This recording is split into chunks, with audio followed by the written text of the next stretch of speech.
안녕하세요. 어디서부터 어떻게 말씀을 드려야 할지 아직도 복잡한 마음이지만 제 파혼 이야기를 해보려 용기를 내보았습니다.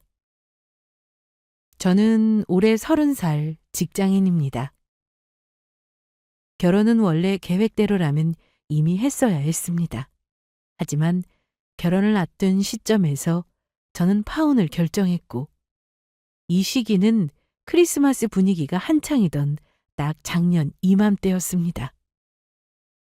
연애를 3년이나 했고 결혼을 약속했던 사람과의 관계가 이런 식으로 끝난다는 것은 정말 상상도 못했습니다. 하지만 결과적으로 말하자면 저는 파혼하길 100번 잘했다고 생각합니다. 그때의 경험은 제게 너무나 쓰라리고 고통스러웠지만 돌이켜보면 저 자신을 지키기 위해 꼭 필요한 선택이었다고 믿습니다. 오늘 이 이야기를 꺼내는 이유는 당시 제가 겪었던 상황과 느꼈던 감정을 여러분과 공유하며 비슷한 고민을 하는 분들께 조금이나마 용기가 되길 바라는 마음 때문입니다. 저의 이야기를 들어주시고 여러분의 생각도 들려주시면 감사하겠습니다. 파혼 직후에 가장 황당했던 건 분명 저와 예비 남편이 결별하게 된 가장 큰 원인이 예비 시어머니였음에도 불구하고 태도를 돌변해 다시 결혼을 종용했다는 사실이었습니다.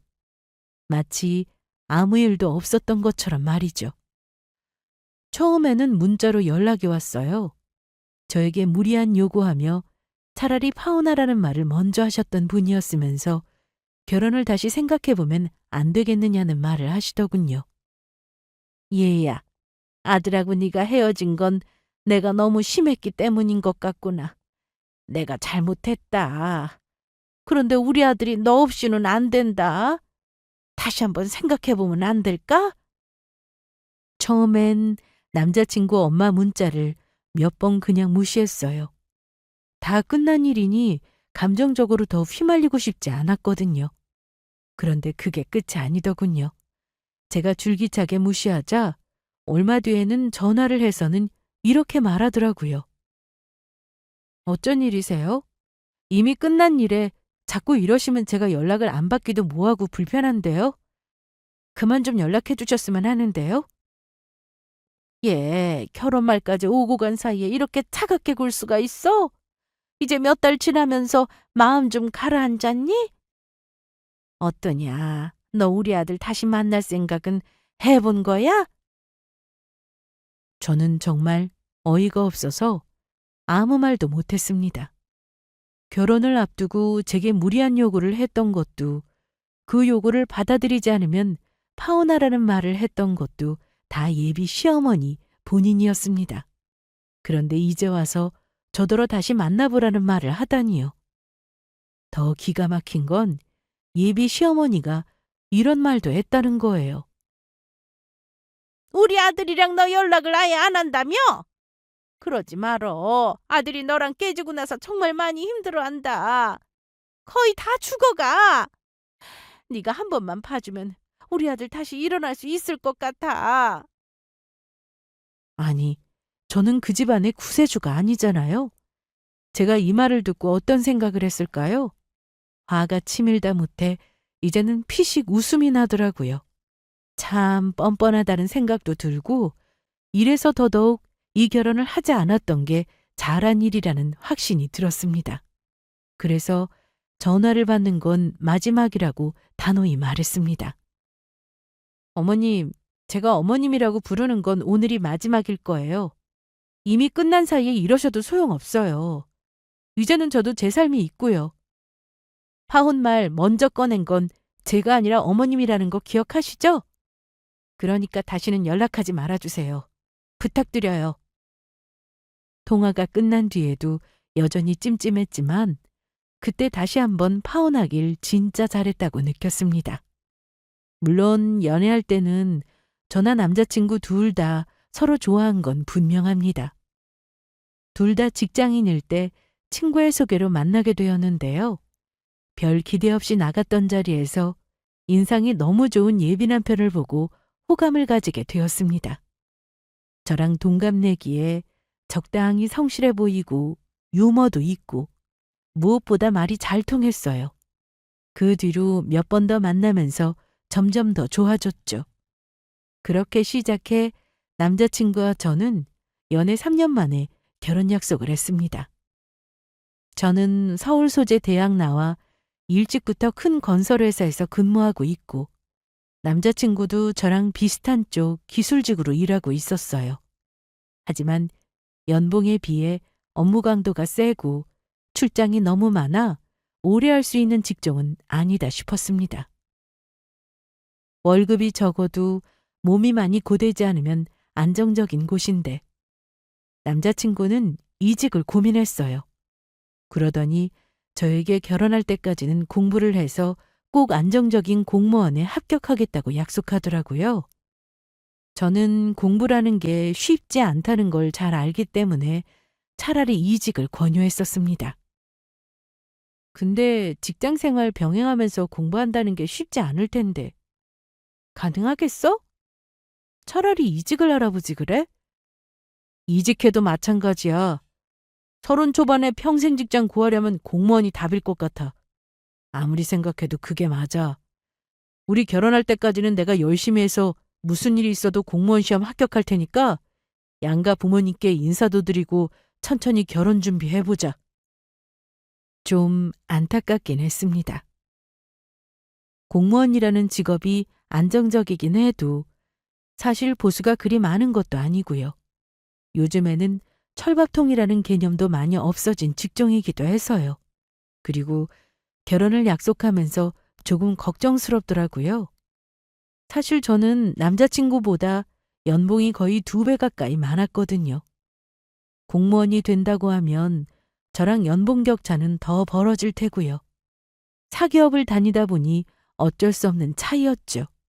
제가 본인보다 돈을 많이 번다는 걸 알게 되면 혹시 부담스러워하거나 미안해하지 않을까 걱정도 했습니다. 그래서 저는 남자친구를 만나는 동안 구체적으로 제가 얼마를 버는지는 굳이 자세히 얘기하지는 않았어요. 나중에 본인이 당당할 수 있는 공무원에 합격하면 그때쯤 말하기로 마음먹었고요.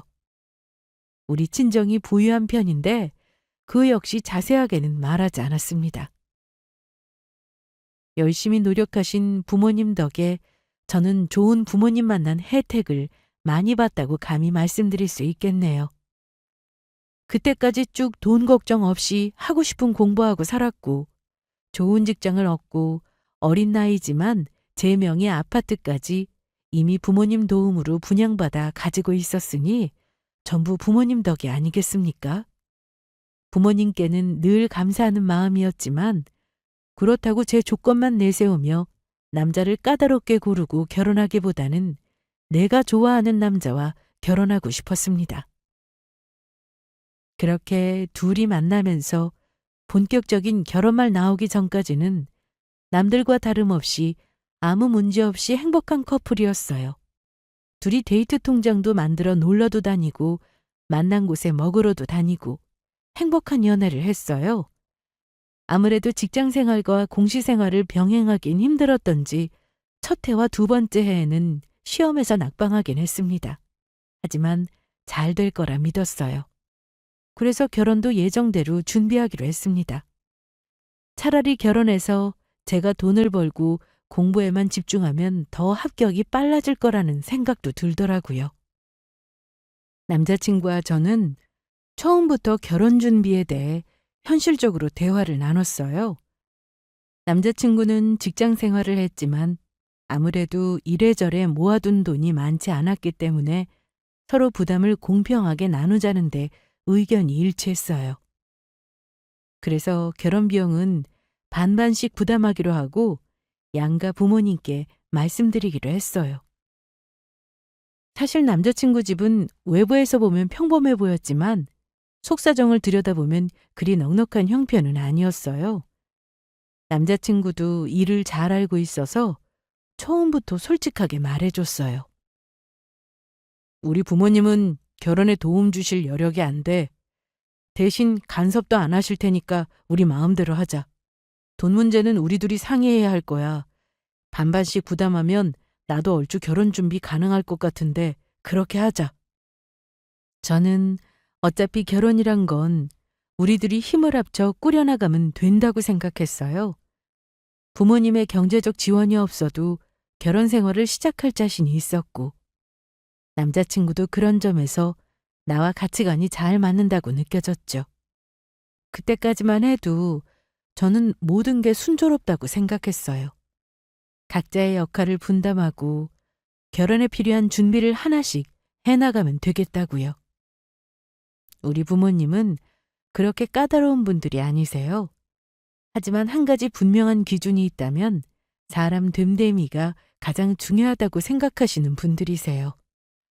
부모님께서 늘 하시는 말씀이 사람이 바르고 성실하면 돈이야 나중에 얼마든지 벌 수 있다는 거였거든요.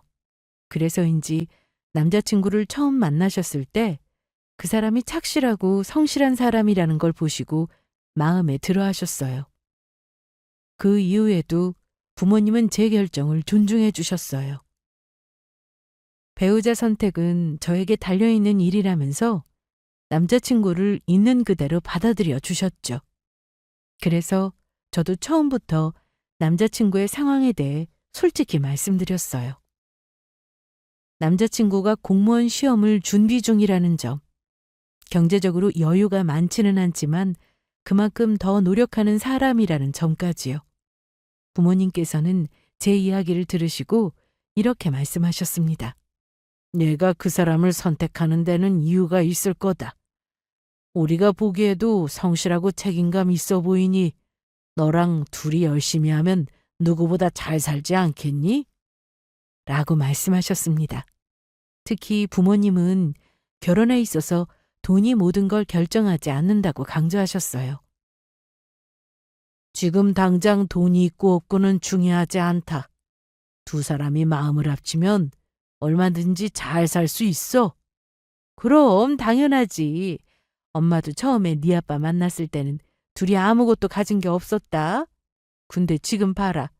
엄마 아빠 애쓴 만큼 빚 보며 살지 않니? 너도 분명 그럴 거야. 사람 됨됨이가 제일 중요한 거 아니겠니?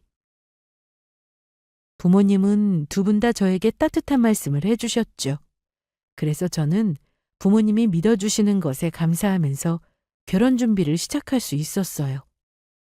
처음 예비 남편이 우리 집에 인사를 드리러 왔던 날 분위기는 정말 좋았어요. 부모님도 기대가 크셨던 것 같아요. 그래서인지 남자친구가 집에 오자마자 너무 환대해 주시더라고요. 아버지는 직접 차까지 끓여주시면서 우리 딸이 좋은 사람 만났네. 앞으로 두 사람 잘 지내기만 하면 나머지는 우리가 다 도와줄 테니까 걱정하지 말아라. 이렇게 말씀하셨고 어머니도 직접 준비한 음식을 내놓으시며 정말 정성껏 예비 남편을 맞이해 주셨어요. 남자친구도 처음엔 긴장한 기색이 역력했는데 부모님이 그렇게 환대해 주시니 점점 얼굴이 편안해지더라고요. 너희 부모님이 이렇게 잘 대해 주실 줄 몰랐다. 내가 뭐 딱히 너보다 잘난 것도 없는데 이렇게 가족같이 대해 주시고 정말 고마워. 라고 하더군요. 저도 너무 흐뭇했고 부모님이 제 선택을 믿어주시고 인정해 주시는 것 같아서 마음이 정말 뿌듯했어요. 그날 분위기가 어찌나 좋았던지 남자친구가 돌아간 뒤 어머니가 저를 불러서는 결혼 준비를 도와줄 테니 모자란 거 있으면 미안해하지 말고 말하라고까지 하셨습니다. 그때까지만 해도 저는 모든 게 잘 풀릴 거라고 믿었습니다. 우리 부모님이 이렇게 그를 따뜻하게 맞아주시니 그 사람의 가족도 나를 비슷하게 대해줄 거라 생각했던 거죠. 하지만 이후 벌어진 일들은 제가 그 기대를 접어야만 하는 계기가 되었어요. 예비시댁에 처음 인사를 드리러 갔던 날, 솔직히 많이 떨렸어요. 우리 부모님이 예비 남편을 정말 따뜻하게 맞아주셨던 것처럼 저도 그 집에서 좋은 분위기를 기대했거든요. 하지만 그날 저는 큰 충격을 받았어요. 어머니께서 처음부터 끝까지 저를 대하는 태도는 돈 얘기로 시작해서 돈 얘기로 끝났으니까요. 어머니는 대화 초반부터 한숨을 쉬시며 말씀하시더라고요. 우리 집이 형편이 좋았으면 너희 결혼 준비를 더 도와줄 텐데. 네 형 결혼 때 집이 커덜라서 말이다. 아들한테는 미안하지만 별 수가 없네. 네가 좀 이해해 줘야 한다. 아, 네, 어머님. 그건 저도 들어서 알고 있어요. 이해합니다. 처음엔 둘이 결혼하는데 부모가 못 보태줘서 미안하다는 말씀을 하시길래 그동안 힘드셨던 상황을 말씀하시나 보다 하고 이해하려 했어요. 그런데 이후 대화는 계속 돈 이야기일 뿐이었습니다. 나도 며느리 욕심 있는 사람이다. 우리 아들이 아깝긴 한데 형편이 이러니 별 수 있겠니? 그래도 네가 착하고 성실하다니 고맙다. 너도 이해하겠지만 요즘은 여자 쪽도 결혼 준비에 많이 나서야 하지 않겠어? 너도 그리 생각하지? 우리 아들이 지금이야 월급이 적다지만 공무원만 합격해봐라. 평생 직장인데. 그럼 너도 인생 편해지니 좋게 생각했으면 한다. 저는 부모님과 미리 상의한 대로 결혼 비용을 반반 부담하기로 했다고 말씀드렸어요. 그러자 어머니께서 갑자기 안도하는 표정을 지으시면서 이렇게 말씀하시더라고요. 그래? 아, 하긴 요즘 세상에 남자가 집을 해오는 법은 없다잖니. 요즘은 반반 결혼이 대세라고 하긴 하더라. 잘 생각했구나. 우리 아들도 부담이 적을 테니 다행이구나. 둘이 잘 상의해서 알아서 잘해라. 들었다니 알겠지만 우리 집안에서는 니들 결혼한다고 해도 뭐 딱히 도와줄 게 없어. 네가 이 점은 분명히 알아두고 나중에 서운하단 말은 말어라. 그 순간 저는 약간 서운함과 혼란스러움을 느꼈어요. 예비시댁이 경제적으로 넉넉하지 않다는 건 이해할 수 있었어요. 하지만 예비 시어머니 태도와 말투는 제가 아들과 결혼을 준비하는 며느리라기보다는 마치 아들을 가져가는 대신 대가로 돈을 가져와야 하는 사람처럼 느껴지게 했거든요. 게다가 어머니께서 결혼 준비에 대한 진지한 논의보다는 저에게 형편에 맞춰 살아야 한다는 식의 부담을 계속 주셨어요. 인사드리고 오면서 머릿속은 복잡했지만 그래도 예비 남편과의 약속과 사랑을 생각하며 마음을 다잡으려 했습니다. 어쨌든 시어머니가 도와주진 않는 대신 간섭은 없었으니 결혼 준비는 상견례 이후로 본격적으로 하기로 했습니다. 얘기하기로는 신혼집 마련하는 돈은 반반 내고 가전제품이나 가구도 서로 부담 없이 반반씩 나누기로요. 제 명의 아파트도 있었지만 어차피 신혼집으로 쓰기에는 거리도 있었고 세입자도 있었기 때문에 굳이 말을 꺼내진 않고 직장 가까운 곳에 전세를 얻기로 했습니다. 제가 보탤 여유가 많았지만 남자친구는 자존심이 있는지 굳이 작은 집을 고집하면서 우리 예산에 맞추자고 하더라고요. 뭐 신혼은 작게 시작해도 좋으니 남자친구 말에 맞추기로 했습니다. 이때까지는 모든 게 순조롭게 흘러가는 줄만 알았어요. 예비 남편과 저는 결혼 준비에 필요한 세부 사항들을 하나씩 정리하고 있었고 서로의 의견을 존중하며 좋은 관계를 이어가고 있다고 생각했습니다. 상견례 전에 공무원 시험이 일정이 있었는데 시험 몇 달 전부터는 공부에 집중한다며 직장에 사표까지 내고 준비하더라고요. 결혼해서 백수를 지내며 마누라에게 기대며 공부하고 싶지는 않다고 하길래 저도 그 사람 시험 준비하는 동안은 거의 혼자 결혼 준비를 도맡아 했습니다. 그러던 중 예비 남편이 준비하던 7급 공무원 시험에 합격했다는 소식을 들었어요. 합격 소식을 듣던 날 저도 덩달아 너무나 기뻤습니다.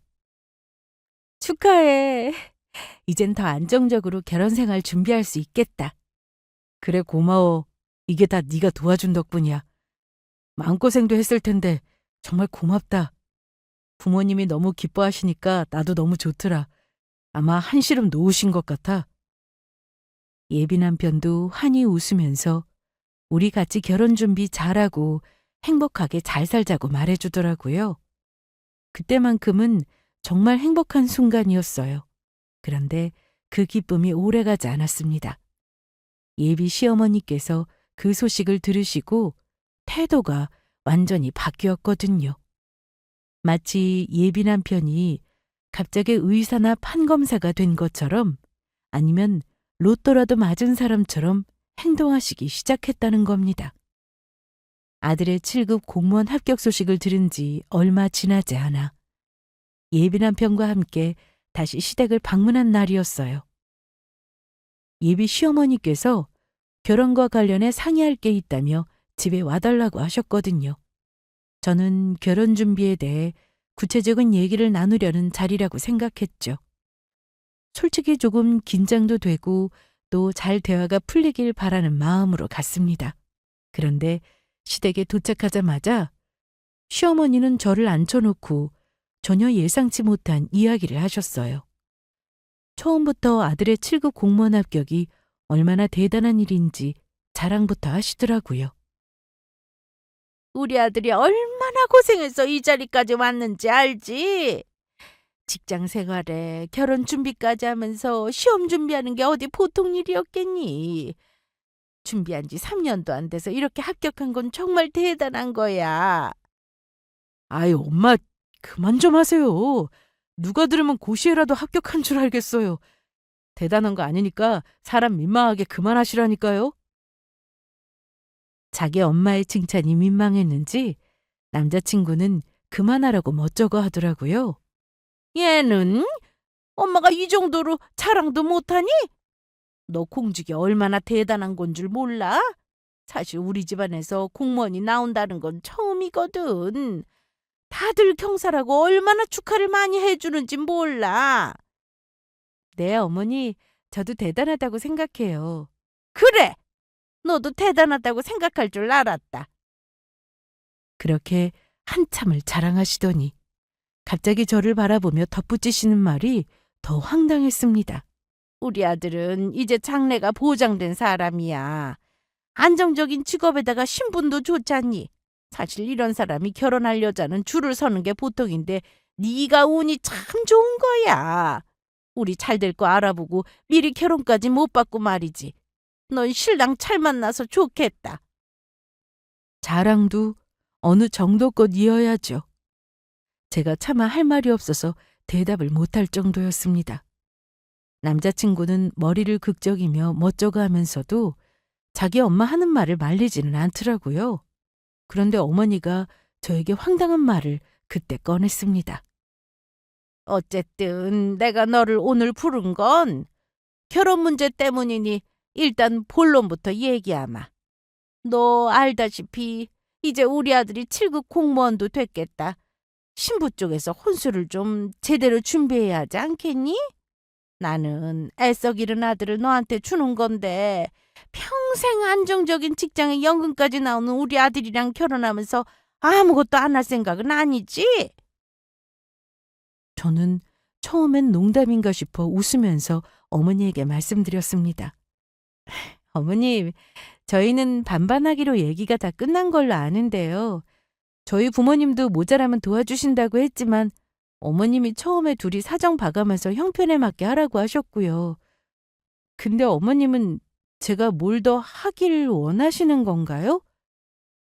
그런데 시어머니는 단호한 얼굴로 말씀하시더라고요. 그건 네가 이제껏 우리 아들 덕을 본 게 없어서 그런 거고 이제는 상황이 다르지 않니? 너희 결혼식도 성대하게 해야 하고 혼수도 우리 아들 위신에 맞게 준비했으면 해. 그 순간 숨이 턱 막히는 기분이었어요.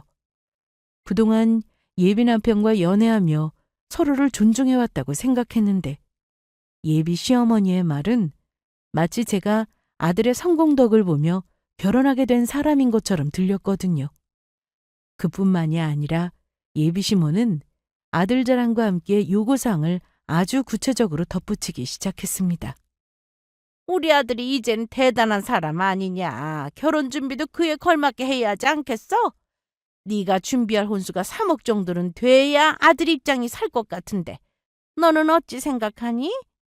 그 정도는 준비할 수 있는 거지? 아들한테 듣기로 너희 집도 꽤나 잘 산다고 들었다. 공무원 사위 얻는데 너희 집에서도 아마 그 정도는 생각하고 계시리라 믿어. 혼수 3억이라니요. 그 말을 듣고 순간 얼어붙었어요.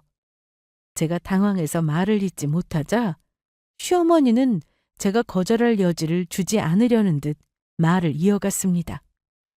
대체 무슨 기준으로 그런 요구를 하시는 건지 황당하기 짝이 없었죠. 너희 친정아버지도 사회생활을 오래 하셨으니 아시겠지만 결혼은 여자가 혼수를 제대로 준비해야 제대로 되는 거야. 그래야 우리 아들 앞난도 밝아지고 너도 남들 앞에서 위신이 서는 거다. 저는 어머니 말에 기가 막혀 예비 남편을 바라봤습니다. 하지만 그 자리에 있던 예비 남편은 어머니를 말리기는커녕 그냥 멍하니 듣고만 있었습니다. 그 모습에 실망감이 밀려왔지만 어이없는 상황을 수습하려고 차분하게 말했죠. 어머님, 저희는 그렇게 큰 혼수를 준비할 계획이 없어요. 이미 결혼 준비는 반반씩 부담하기로 얘기를 끝냈습니다. 그리고 3억은 저한테 무리예요. 결혼은 두 사람이 함께 준비하는 거라고 생각합니다. 그건 어머니께서도 이미 저한테 하신 말씀 아닌가요? 3억이라뇨. 제가 지금 너무 당황스럽네요. 그러자 시어머니는 얼굴을 굳히며 냉랭한 목소리로 말씀하시더군요. 언제 그만둘지도 모르는 회사 다니는 네 쪽이 당연히 더 많이 보태는 게 맞아. 솔직히 처음에 너희 반반 결혼 얘기 내가 속으로는 말이 안 된다고 생각했지만 우리 형편이 안 되니 그냥 두려 했는데 지금 상황은 다르잖아. 네가 준비 못하면 나는 굳이 내 아들을 너랑 결혼시킬 생각은 없다. 예비 시모 하는 말을 듣고 그때 처음 이 결혼을 진지하게 재고해야겠다는 생각이 들었습니다. 제가 사랑했던 사람의 가족이 그리고 그 사랑했던 사람이 나를 이렇게 무시하는 상황을 두고 평생을 함께할 수 있을지 의문이 생겼어요. 이 집안은 처음부터 저를 존중할 생각이 없다는 걸 느꼈습니다. 더 황당했던 건 예비 남편의 태도였습니다. 솔직히 처음엔 예비 시어머니의 지나친 요구를 보고 나서 저에게 사과하며 자기 엄마를 적극 설득하겠다고 말할 줄 알았어요. 하지만 예비 남편 반응은 제 예상과 너무 달랐습니다. 오히려 자기 엄마 입장을 옹호하며 이런 말을 하더라고요. 오늘 우리 엄마 하신 말씀 너무 기분 나쁘게 생각하지 말아주라. 우리 엄마 무리한 요구하셨다고 생각하는 건 아니지? 사실 내가 어머니한테 공무원 돼서 효도하는 것도 하나 없이 너랑 결혼하는 거잖아. 솔직히 나 퇴직하면 연금도 나오고 그 돈 다 네 몫 되는 건데 너도 엄마 입장을 조금만 이해해주면 안 되겠어? 우리 엄마 입장에선 아들 공무원 되자마자 장가 보내는 게 억울하실 수도 있지. 저는 그 말을 듣고 어이가 없어서 물었어요. 그럼 어머니가 3억이나 혼수 요구하시는 게 정당하다고 생각하는 거야? 누가 들으면 내가 무슨 의사나 변호사 남편 만나서 시집 가는 줄 알겠다. 말이 된다고 생각하냐고. 3억이라니. 참나. 아들 가지고 장사하시는 것도 아니고 대체 왜 그러신데? 그런데 예비 남편은 제가 화나서 하는 말에 은근히 기분 나쁜 티를 내며 이렇게 말하는 겁니다. 너네 집이 잘 사니까 엄마가 좀 무리한 요구를 하더라도 적당히 장단에 맞춰줘도 되는 거 아니야? 결혼은 어차피 둘만의 일이 아니라 가족끼리의 일이잖아. 네가 조금만 참고 넘어가면 다 잘 해결될 거야. 설마 엄마가 3억을 정말 바라시겠어? 비슷하게 맞춰드린다고 해보자, 어? 저는 단호하게 말했습니다. 장단에 맞춰달라고? 결혼은 둘이 만들어가는 건데 왜 내가 너희 엄마 요구에 맞춰야만 하는데? 3억 혼수 요구하면 내가 알겠습니다 하고 당장 갖다 바칠 거라고 생각했나 봐? 대한민국에 그런 여자 있으면 한번 찾아봐. 저의 화난 목소리를 듣고 나서도 그 사람은 한 발도 물러서지 않았습니다. 나도 엄마한테 뭐라고 할 수 없는 입장이야. 엄마가 우리를 위해 그만큼 고생했잖아. 그냥 한 번만 이해하고 넘어가 줘. 결혼하고 나면 이런 일 없어질 거야. 그때는 무조건 네 편만 들게. 그러니까 우리 엄마 요구도 한번 진지하게 네 부모님께 말씀드려봐. 도와달라고 말이야. 예비 남편은 저를 지켜주기는커녕 저에게 일방적으로 희생을 요구하고 있었고 부당한 요구를 중간에서 내치기보다는 자기 엄마를 이해하라고 하고 있었으니까요. 이대로 결혼을 강행하면 평생 시어머니와 아들 가지고 줄다리기 하겠구나 싶었습니다. 그래서 그날 밤 집으로 돌아오면서 결심했어요. 이렇게 모욕을 당하면서 결혼을 강행할 필요는 없다고요. 하지만 파혼을 하기 전에 마지막으로 보여줄 게 하나 있었죠. 바로 당신의 아들이 세상에서 제일 잘난 게 아니라는 걸 자각시켜주면서 나는 더 잘난 남편을 만날 수 있다는 사실 또한 그 집 식구들에게 당당하게 보여주고 싶었습니다.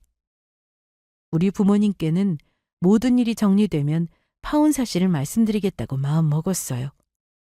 미리부터 제가 이런 일을 당했다는 사실을 말씀드리면 너무 속상해하시며 분명 바로 결혼 없던 일로 하자고 하실 게 뻔했으니까요. 얼마 후 저는 나름 준비한 서류를 들고 예비 시댁에 가겠다고 했습니다. 사실 그날의 만남은 예비 시어머니와 예비 남편에게 제가 결혼에 대한 결정을 알리고 그간의 요구에 대해 마지막으로 제 입장을 정리하기 위한 자리였어요. 그런데 제가 방문하기도 전에 예비 시어머니는 완전히 다른 기대를 하고 계셨더라고요. 집에 도착하자마자 예비 시어머니는 제게 반갑게 다가오며 설레발을 치셨습니다. 그래, 네가 잘 생각했다 싶었어. 역시 똑똑한 애답게 알아서 준비를 했구나.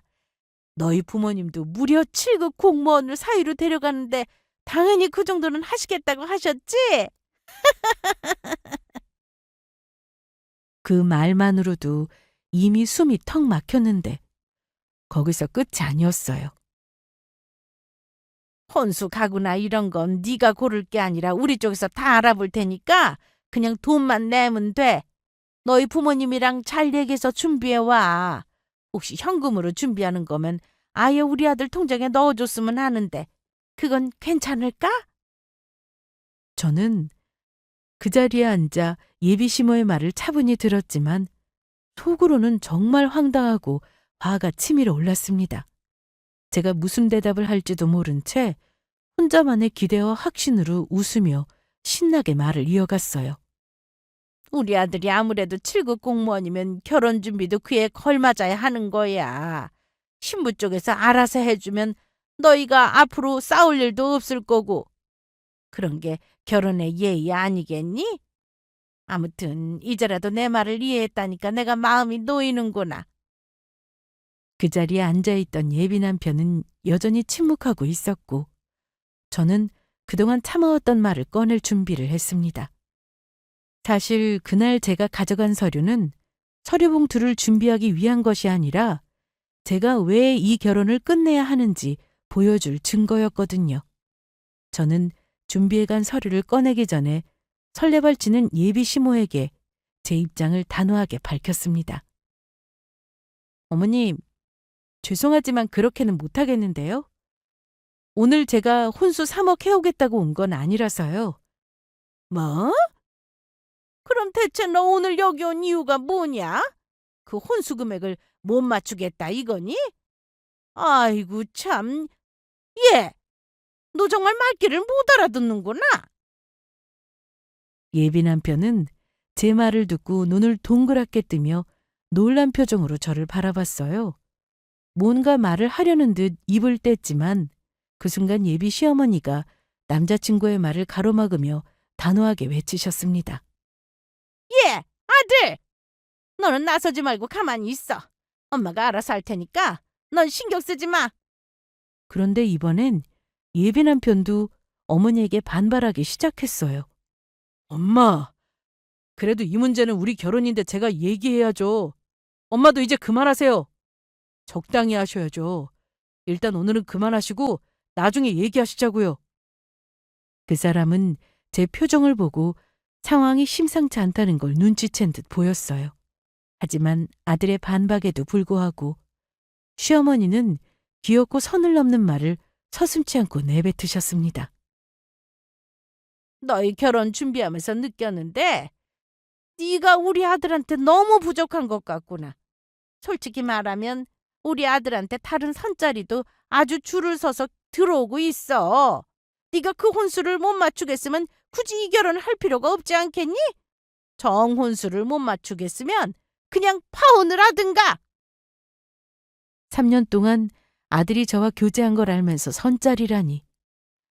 파혼이라는 단어를 직접적으로 들으니 순간 분노가 치밀어 올랐어요. 하지만 분노를 가까스로 참으면서 말했습니다. 어머님, 제가 부족하다고 말씀하셨는데요. 부족한 건 제가 아니라 저를 이렇게 대하는 어머님의 태도라고 생각합니다. 제 가치나 제 능력을 이렇게 깎아내리는 말씀을 더는 듣고 싶지 않습니다. 선자리가 줄을 선다니까 저도 드리는 말인데 그중에서 그런 며느리 골라보시면 되겠네요. 저는 상관없습니다. 제 단호한 태도에 예비 시어머니는 순간 말문이 막힌 듯 보였지만 이내 아주 대놓고 말씀하시더군요. 우리 아들은 이제 7급 공무원이야. 안정적인 직업에다가 장래도 보장됐어.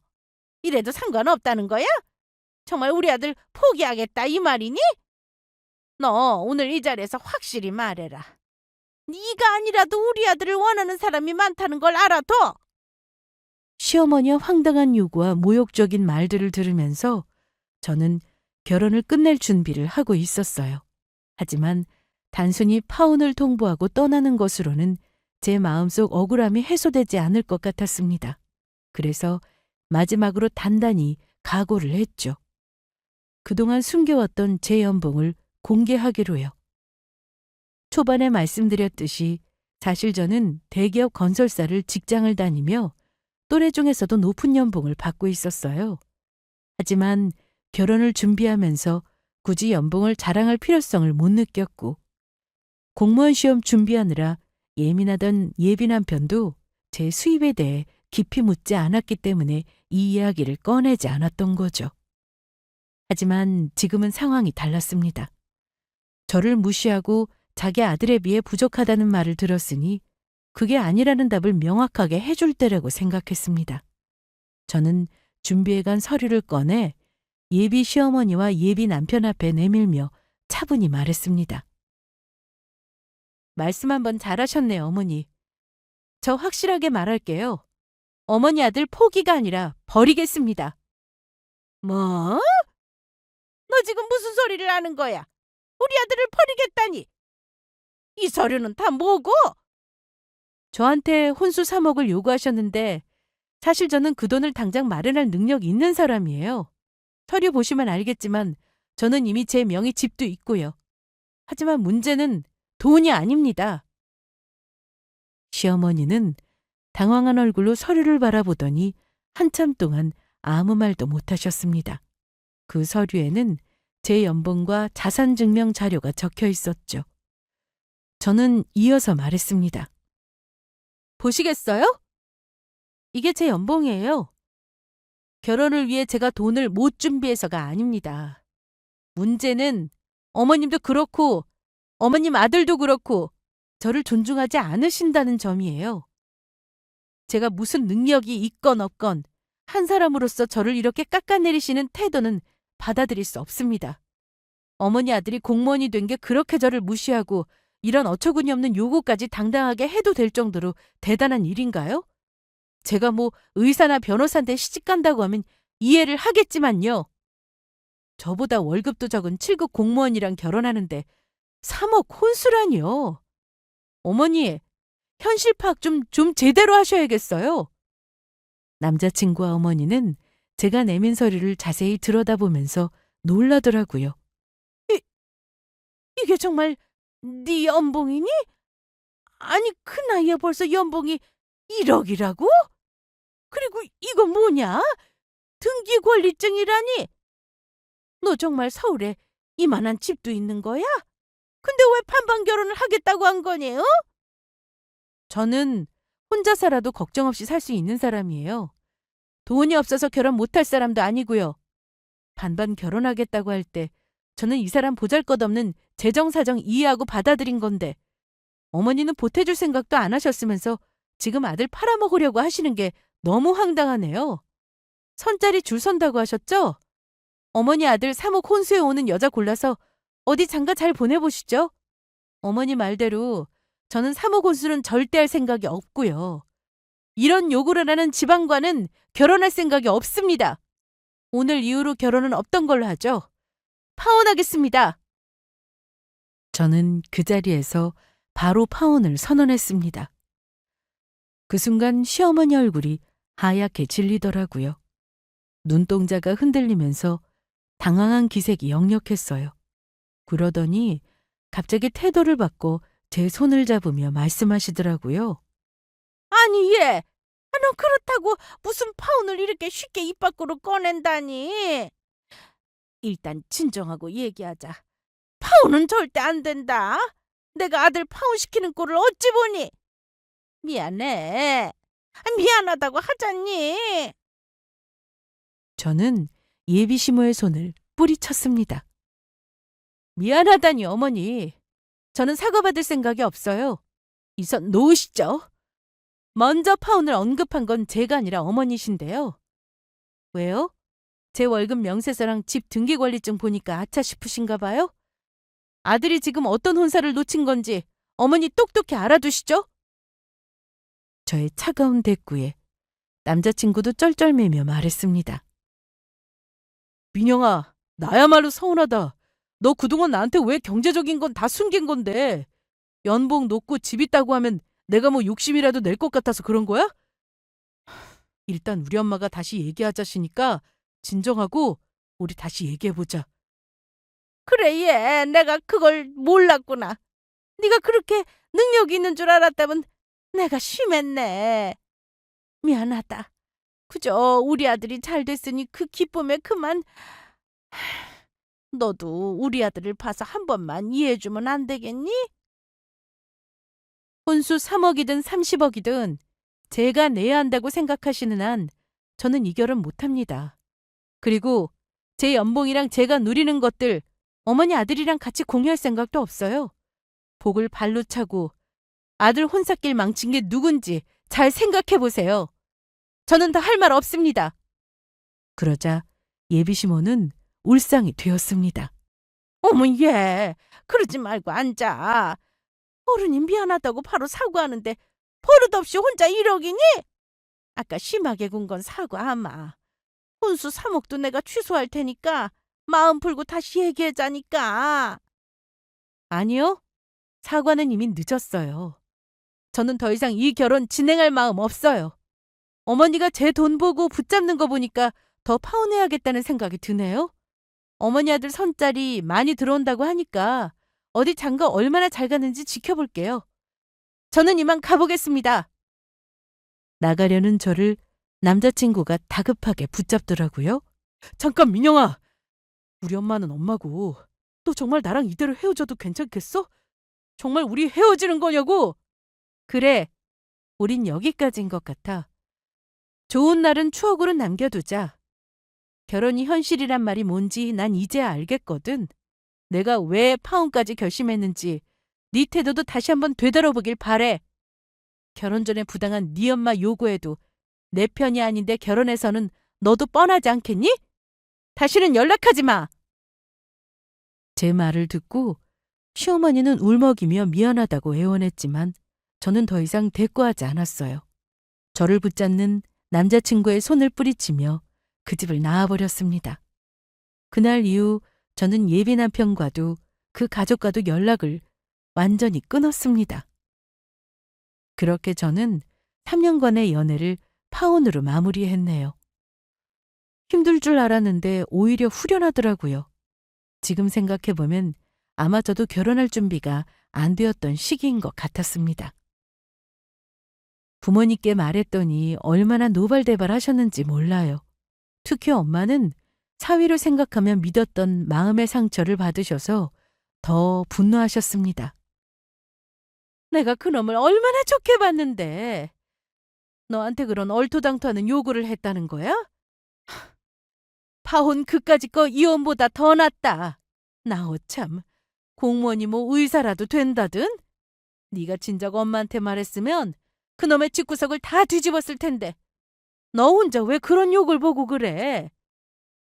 엄마, 내가 그냥 조용히 파혼 통보만 하고 왔을 것 같아? 그 집 식구들이 나한테 매달리는 꼴 보게끔 해주고 왔으니까 분해할 필요 없어. 암튼 이제는 후련하다. 그 집 엄마가 3억 얘기하고 나서 나 맨날 열받아서 잠도 잘 못 잤거든? 나 이제 당분간 결혼이고 뭐고 생각 안 할래, 엄마? 그래. 인연이 아니라서 일이 된 거라 생각하자. 아마 그 집 아들은 너 같은 혼처 다시는 못 만날 거야. 파혼을 결심하고 제 뜻을 분명히 밝힌 뒤 저는 시원하게 뒤돌아섰습니다. 이후 예비 남편과 그의 가족이 다시 연락을 해왔지만 단호히 끊어냈어요. 1년 정도 지나 우연히 들은 소식입니다만 아직 적당한 혼처를 못 찾은 것 같더라고요. 아마 그 집 며느리가 누가 될지 참 불쌍하다는 생각이 듭니다. 저한테 한 것처럼 아들 가지고 유세 떨던 그 집안에 시집갈 여자가 과연 있을까 싶네요. 그래도 3년간을 사귀며 결혼까지 생각했던 사람이니 파혼 과정에서 겪었던 상처들이 저 역시 완전히 사라지지는 않았어요. 분명 생각나면 열받기도 하고 이불킥을 하기도 합니다.